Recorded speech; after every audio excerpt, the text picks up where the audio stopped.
Hello, good morning mga lalabs, mga vayots. Magandang hapon Pilipinas, Luzon, Visayas, and Mindanao. Lalo na sa mga kapwa ko Dabawenyo sa Davao Region, sa buong Mindanao, sa lahat ng mga Bisaya around the world. Hello, maayong hapon sa inyong atanan, no? Or maayong adlaw. Lalo na sa mga kapwa ko din po, FWs around the world. Hello, good morning, good morning. Kung bago lang din po kayo sa aking YouTube channel, huwag po kalimutan mag-subscribe, like, at share. Maraming salamat. At ang topic natin ngayon ay si VP Sara, nangunguna pa rin sa trust and approval ratings kahit na anong paninira sa kanya, ipapa-impeach pa, lahat-lahat, tanggalan ng tawag dito, budget for 2025, pero hindi po nagpatinag, no? Kahit anong, kahit anong doktor, hindi pa rin. Siya pa rin ang trusted, no? At ang pangalawa nating topic, si Senadora Amy Marcos natatakot dahil tagilid sa kanyang senatorial election campaign. Baka hindi na siya manalo. Yan tayo. Bakit siya natakot? Mamaya. So, ayun dito sa Pulse Asia Research Incorporated or Incorporation, lumabas po dito na itong awareness and trust ratings of top national government officials nung ginawa ang survey na to noong September 6 to September 13, 2024 sa part PR 1 and 2. So ito yung raw percent, no? So, dito yung mga top national government officials, itong mga aware, no? Ito, of course, Presidente Bongbong Marcos. Yung aware, of course, 100%. So, yung big trust sa kanya is 50 na lang. Or mas mababa pa nga. Diyos ko po, may 50 pa. Pasalamat na nga lang sa BBM dito. Kasi kung ako, 0. Wala naman siyang ginawa ngayon sa kanyang administrasyon, mga lalabs, mga bayot. So, tignan mo. Nagbinta pa siya ngayon ng tawag dito, reserve na gold ng Pilipinas at magbibinta pa ng 19 na mga asset ng ari-arian ng Pilipinas. Ano yan? Uubusin ni Bongbong Marcos ang lahat, ang pinakahuli, Pilipinas na yata ang ibinta niya. Tapos sabay layas sa Pilipinas. Baka ganun na. Ubusin ba naman niya? Tapos may 50 pa na big trust. So, yung undecided is 28%. So, yung no trust, 22%. Pagdating naman kay VP Sara Duterte Carpio, ay yung aware is 100%. Of course, yung big trust sa kanya is 61%. So, mataas pa rin si VP Sara kahit na anong ginawa na lahat ng paraan ni Bongbong Marcos, ni Martin Romualdez, ni Liza Marcos, at Martin Romualdez sa Congress kung paano na baboyin, nakipagsabwatan pa sa mga kaliwang grupo, Latini Casino, natatakbong senador, ang mga putang ina. Gagamitin si VP Sara, kunwari ipa-impeach nila para sila magkaroon ng pangalan, magkaroon sila ng impact sa sambayanan. Mga tinatawag na hindi lang unknown, mga walang kwenta yun, no? So, ang small trust sa VP Sara is 17% or no trust. So, yung walang tiwala, 17%. So, mababa lang din kumpara mo kay Bongbong Marcos na dapat mataas siya dahil mataas ang kanyang big trust dahil presidente siya, pero mas mataas pa ang trust rating ng taong bayan kay VP Sara over Bongbong Marcos. Nakakahiya po yun. So, pagdating naman sa Senate President, yung aware kay Chis Escudero is 99%. So, yung big trust, 56%. Aba, nalamangan pa naungusan pa ni Chis Escudero, si Bongbong Marcos. Nakakatawa. Yung big trust is, 56%. Ako, kung akong tanungin, wala din akong tiwala kay Chis Escudero. Wala pa man itong napatunayan. Bakit, siguro, yung mga tao, baka iniisip nila na may magagawa pa si Chis. Wala po. Bataan po ito ni Liza.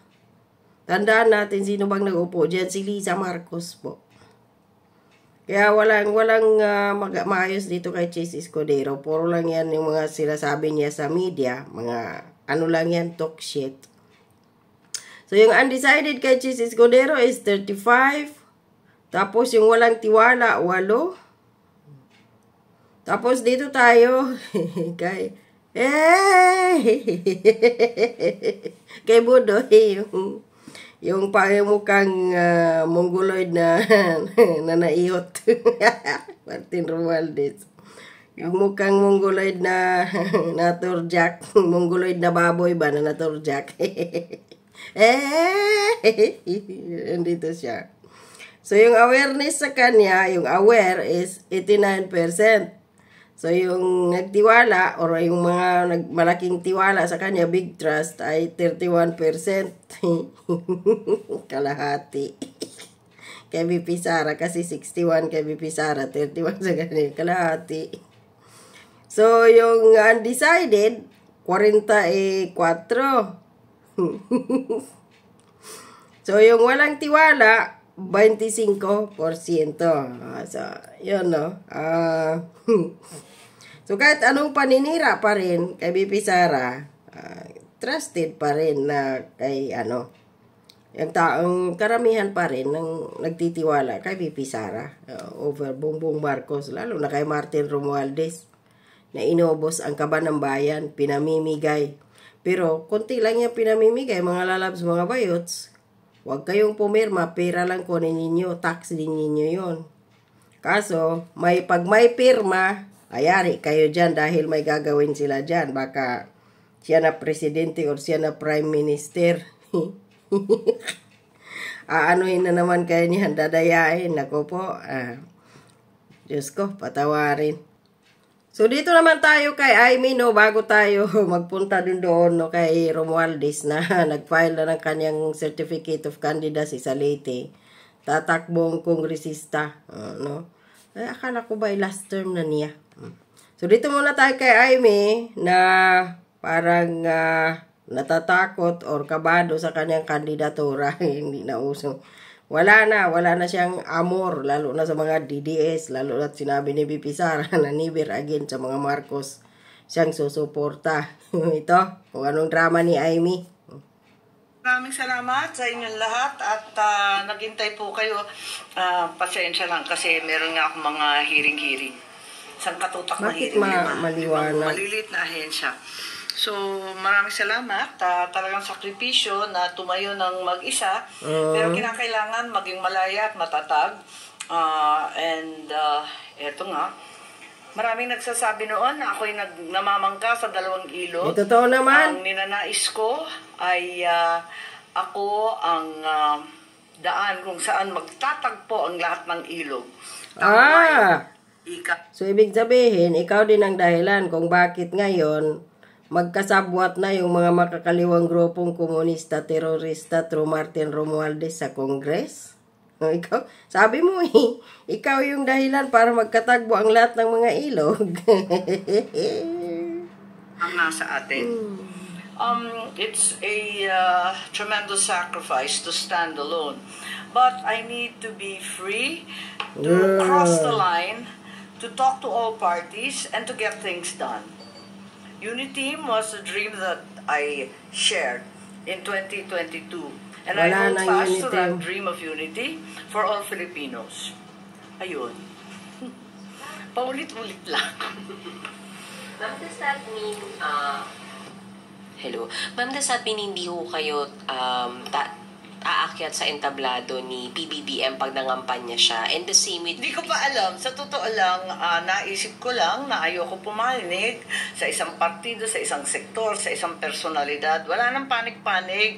Ang kakampi ko lamang ang sambayang Pilipino. Gagawin lang natin ang tama at ang bakit sumama ka sa kanila doon sa Caloocan? Andun si Camille Villar, andun si Abalos, andun si Tolentino, at kung sino pa yun. Ay, Aimee Dinidinay mo pa na ikay namamangka sa 2 ilog. Pero totoo din naman ang mga yon. Nakikita Ayos lang niya talaga. Gusto lang niya kunin ulit, budolin yung loob ng mga DDS at ang, of course, loyalista. Yung iba sa kanila, galit daw, wala daw boto makuha si Aimee. Wala kayong pakialam sa inyo. Sa kami, never agin na sa inyo. Katulong sa nakararami. Di ba mahirap na mangampanya na independent kayo? Considering Independent. Los. Kaya nga, first time ko nga gawin to eh. Kaya medyo aasahan ko na lamang na makukumbina ako siguro at kung papupuntahin ako, ano ba namang pumunta, wala namang problema doon. Ang kinatatakutan ko lamang yung init ng halalan.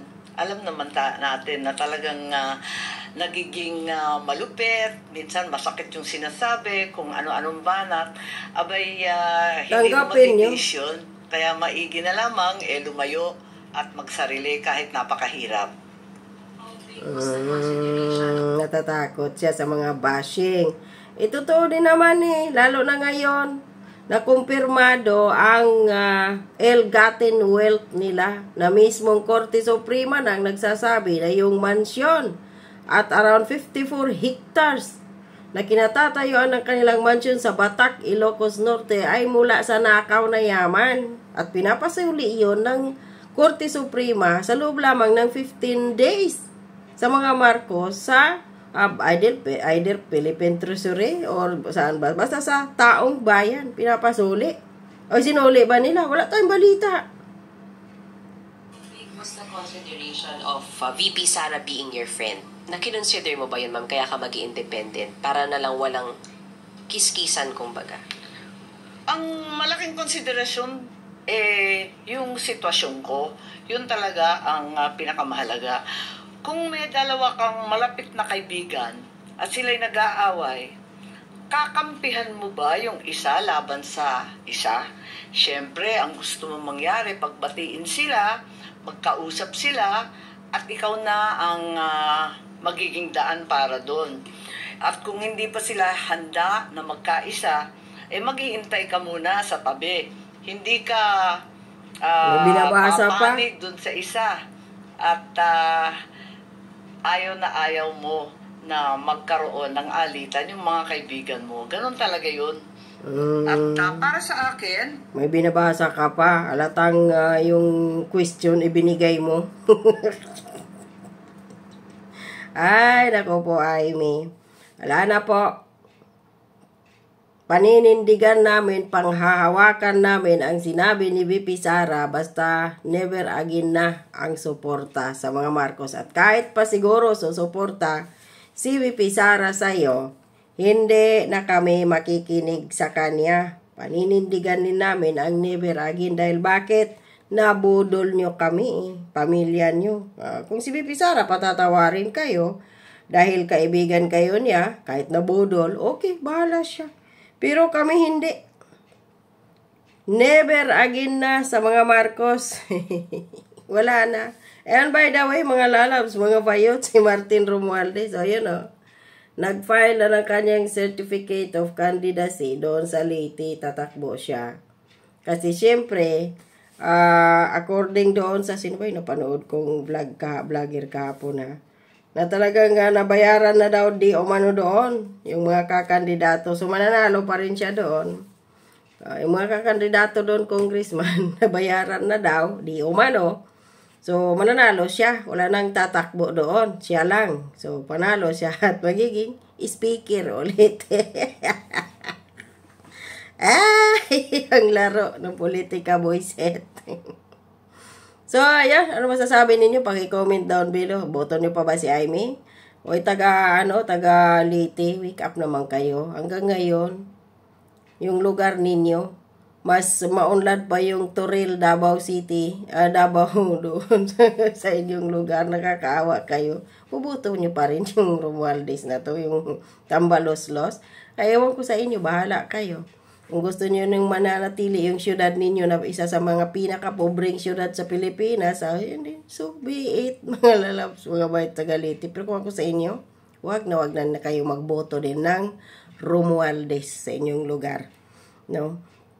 Kung bayaran man kayo ng pera, kunin ninyo, pera ninyo yung tax ninyo.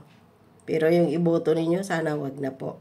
So, paki-comment down below na lang kung ano inyong may comment or opinion mga lalabs, mga bayots. Maraming salamat. God bless. Bye-bye.